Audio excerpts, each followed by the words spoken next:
আপনি কি হতাশ? ভাবছেন দোয়া করা ছেড়ে দিবেন? অভিমান হচ্ছে? কান্না পাচ্ছে? রবের প্রতি অভিযোগ করছেন দোয়া কবুল হবে না দেখে ভাবছেন আপনি অসম্ভব কিছু চাচ্ছেন যা কবুল হবে না? তবে মনে রাখুন, আপনি ভুলে যাচ্ছেন আপনার রবের ক্ষমতা সম্পর্কে।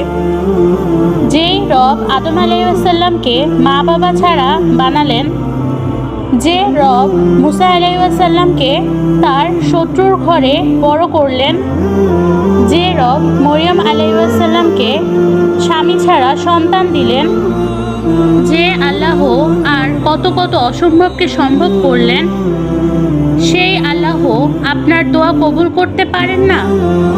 ভুলে যাবেন না, আরশের মালিক আপনার রব। তার কাছে অসম্ভব বলে কিছুই নেই। আপনার সব চাওয়া পাওয়া আপনি সঠিক সময়ে পেয়ে যাবেন ইনশাআল্লাহ। আপনার রব জানেন আপনার জন্য কখন কি মঙ্গলজনক। থেমে যাবেন না, হতাশ হবেন না, দোয়া করতে থাকুন। ইনশাআল্লাহ আল্লাহ সঠিক সময়ে আপনার সব দোয়া কবুল করে নেবেন। সুতরাং কখনোই হতাশ হবেন না।